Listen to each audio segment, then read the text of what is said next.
జయ జయ జయ జయ జయ శ్రీ హనుమా, జయ జయ జయ జయ ప్రభుదయ గనుమా.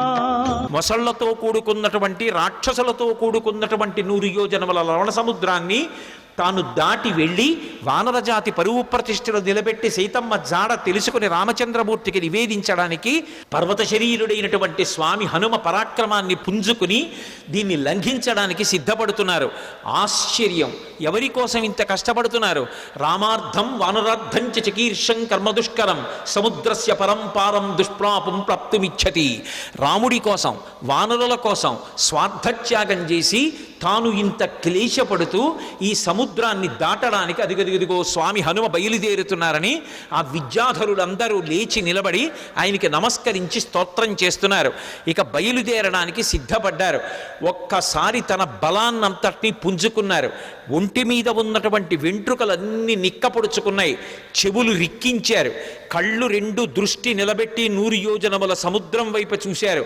సచచాలాచలశ్చాపి ముహూర్తం కపిపీడితః అని దుదివేచ సరోమాణి చకంపే చాచలోపమః బాహూసం స్తంభయామాస మహాపరిగసన్నిభౌ సపారచ కపికట్యాం చరణౌ సంచుకోచ. ఆయన వెంటనే ఆ ఒంటి మీద వెంట్రుకలు నిక్కపొడుచుకుని ఉన్నాయి. ఆ తోక ఒక్కసారి ఇలా పైకెత్తారు. గరుత్మంతుడు సముద్రం మీద వెడుతూ పావుని తన్నుకుపోతున్నప్పుడు ఎలా ఉంటుందో అలా ఉన్నటువంటి తోకని జొలిపించి నేలకేసి కొట్టారు. కొట్టి ఆ 2 చేతులు పైకెత్తి ఇలా పరిగలు బిగించినట్టు బిగించారు. మహాపరిగసన్నిభౌ సపాదచ కపికట్యాం చరణౌ సంచుకోచ. కాళ్ళు వంచారు. మోకాళ్ళు కొద్దిగా కిందకి ఉంచారు. నడుం సన్నం చేశారు. హృదయాన్ని బాగా విశాలం చేశారు. మార్గమాలోకయం దూరాదుర్ధం ప్రణిహితేక్షణ రురోధ హృదయే ప్రాణాన్ ఆకాశమవలోకయన్. ప్రాణవాయువుని లోపల బంధించారు. దృష్టి బాగా నిలబెట్టారు. చెవులు రిక్కించారు. ఇక ఎగరడానికి సిద్ధపడుతున్నారు. పాదములతో తొక్కి పెట్టి ఉంచారు. మోకాళ్ళు వంగి ఉన్నాయి. నడుం సన్నగా ఉంది. తొడలలోకి శక్తినంతటినీ పుంజుకున్నారు. ఇక ఎగరబోతూ కిందకి చూశారు. చిన్న చిన్న రూపాలతో కొన్ని లక్షల వానరములు స్వామికి నమస్కారం చేస్తూ శుభం కలగాలని, వానరజాతి పరువు నిలబడాలని స్తోత్రం చేస్తున్నాయి. వాళ్ళ వంక చూసి ప్రతిజ్ఞ చేశారు. నేను బయలుదేరే ముందు యథారాఘవ నిర్ముక్త శరశ్వసన విక్రమ గచ్చేతద్గమిష్యామి లంకాం రవణపాలితాం నహి ద్రక్ష్యామి ఇది లంకాయాం జనకాత్మజాం అనేన విహివేగేన గమిష్యామి సురాలయం బద్ధ్వా రక్షత రాజేన మానయిష్యామి రావణం సర్వదా కృతకార్యోహామేష్వామి సహసీతయా అన్నారు. నేను ఇప్పుడు బయలుదేరి వెళ్ళేటప్పుడు నా శక్తితో వెళ్ళటం లేదు. రామచంద్రమూర్తి తన ఎడమ చేత్తో బంగారు కోదండాన్ని పట్టుకుని అక్షయ బాణతూణీరంలోంచి బాణాన్ని తీసి కుడి చేతితో వింటినారికి సంధించి ఆకర్ణాంతంలాగి విడిచిపెట్టబడినటువంటి రామబాణం మధ్యలో ఆగకుండా వెళ్ళి లక్ష్యం మీద ఎలా పడిపోతుందో అలా రామచంద్రమూర్తి యొక్క అనుగ్రహాన్ని పొందినటువంటి నేను లంకాపట్టణం మీద వెళ్ళి పడతాను. ఆ పడిన తరువాత సీతమ్మ జాడ కనిపెట్టడానికి అన్వేషిస్తాను. ఒకవేళ నాకు సీతమ్మ జాడ దొరకకపోతే 10 తలలు కలిగినటువంటి రావణాసురుణ్ణి బంధించి తీసుకొచ్చి ప్రస్రవణ పర్వత చక్రముల మీద కూర్చున్న రామచంద్రమూర్తి పాదముల దగ్గర పడేసి వాడి చేత నిజం కక్కిస్తాను. ఒకవేళ రావణుడు కూడా కనపడకపోతే అక్కడి నుంచి స్వర్గలోకానికి వెళ్ళి స్వర్గలోకంలో కూడా సీతమ్మను అన్వేషిస్తాను. స్వర్గంలో కూడా సీతమ్మ కనపడకపోతే తిరిగి వచ్చి రావణ యొక్క లంకాపట్టణాన్ని పెల్లగించి చేత్తో పట్టుకుని తీసుకొచ్చి సుగ్రీవుడి యొక్క సన్నిధానంలో నిలబెడతాను. అటువంటి బలాన్ని పుంజుకుని నేను బయలుదేరుతున్నాను. మీరు బెంగ పెట్టుకోకండి, రామకార్యాన్ని సాధిస్తాను. ఈయేషా ధృతి. ఆ పట్టుదలతో ప్రతిజ్ఞ చేసి ఇక బయలుదేరడానికి సిద్ధపడ్డారు. ఒక్కసారి ఎగిరేటప్పటికి ఊరు వేగోద్ధత వృక్షా ముహూర్తం కపిమన్వయం ప్రస్థితా దీర్ఘమధ్వానం సబంధుమివ బాంధవాహ.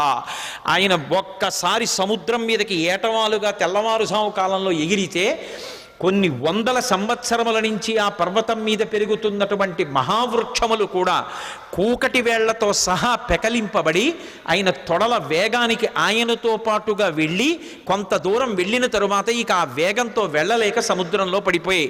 చిన్న చిన్న చెట్లు చాలా దూరం వెళ్ళాయి. ఆ వెళ్ళడం ఎలా ఉందంటే ముఖ్యమైనటువంటి బంధువులు దూర ప్రదేశానికి ప్రయాణం చేస్తుంటే అనుగమించి కొంత దూరం వెళ్ళి వీడ్కోలు పలికి వెనక్కి వస్తున్నటువంటి బంధువుల సమూహమా అన్నట్లుందిట. మహారాజుని అనుగమించి మహారాజు వెంట వెడుతున్నటువంటి సైన్యమా అన్నట్టుగా ఉందిట. ఒక దాంట్లో నిర్బంధం, ఒక దాంట్లో ఐచ్ఛికం. బంధువులు వెళ్ళేటప్పుడు స్వచ్ఛందంగా వెడతారు, సైన్యం వెళ్ళేటప్పుడు రాజుని అనుగమించాలి, రాజాజ్ఞ. ఎలా వెడతారో అలా వెడుతున్నారు. అలా వెళ్ళి ఆ చెట్లన్నీ కూడా బరువైనటువంటి చెట్లు ముందు పడిపోయాయి, తేలికైన చెట్లు చాలా దూరం హనుమతో పాటు వెళ్ళాయి. ఇన్ని చెట్లు ఏకకాలంలో పైకి లేచిపోయి ఆయనతో పాటు వెళ్ళిపోతుంటే ఈ చెట్లకున్నటువంటి పువ్వులన్నీ కూడా పడిపోతే స్వామి శరీరం నిండా ఎక్కడ చూసినా పువ్వులు, ఆకులు, మొగ్గలు అలంకృతమైపోయాయి. అలంకృతమైపోతే ఆయన ఎలా ఉన్నారంటే మెరుపులతో కూడుకున్నటువంటి మేఘం ఆకాశంలో ప్రయాణం చేస్తే ఎలా ఉంటుందో అలా ఉన్నారు. ఆ పువ్వులన్నీ కూడా సముద్రంలో పడ్డాయి. ఆ సముద్రంలో పడినప్పుడు ఆ సముద్రం అంతా పువ్వులతో కూడి నక్షత్రములతో కూడుకున్న ఆకాశం భూమి మీదకి వస్తే ఎలా ఉంటుందో సముద్రం అలా ఉంది. అంత వేగంతో ఆయన వెళ్ళిపోతున్నప్పుడు ఆ గాలి ఆయన యొక్క బాహుమూలములలోంచి అంటే సంకలలోంచి వెనక్కి వెడుతున్నప్పుడు విచిత్రమైనటువంటి రవం చేస్తోంది. యథేచ్ఛగా ఆకాశంలో వెళ్ళిపోతూ పిబన్నివ బభౌచాపి సౌర్మిమాలం మహార్ణవం పిపాసు రివచాకాశం దదృశేష మహాకపి. ఆయన ఆ వెడుతున్నప్పుడు ఎలా ఉందంటే ఇలా పైకి చూస్తే మెరుపుల ముద్ద వెళ్ళిపోతున్నట్టుగా ఆకాశాన్ని ఎవరో తాగేస్తున్నారా అన్నట్టుగా ఉంది. ఆయన వెడుతున్నంతసేపు ఎంత దూరం ఆయన ప్రయాణం చేస్తే అంత దూరం సముద్రం చాప చుట్టినట్టు పైకి లేచి ఆయన శరీరం అలా వెళ్ళిపోగానే ఆయనకి తగులుతోందా అన్నట్టుగా పైకి లేచి విరిగి కెరటం పడిపోతోంది. అలా సముద్రం పైకి లేచిపోయి సంక్షోభాన్ని చెందుతోంది.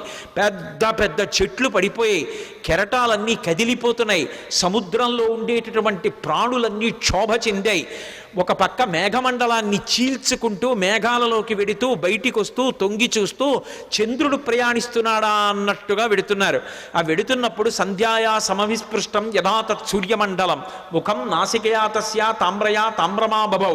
ముందు నుంచి చూస్తే ఎర్రటి ముఖం, పగడాల ముద్దలా ఉన్నటువంటి ఎర్రటి మూతి, వెనకాల చూస్తే గైరికాది ధాతువులతో ఉన్నటువంటి పర్వతం బద్దలైతే జేగురు రంగులో ఎలా ఉంటుందో అటువంటి పృష్ఠభాగం.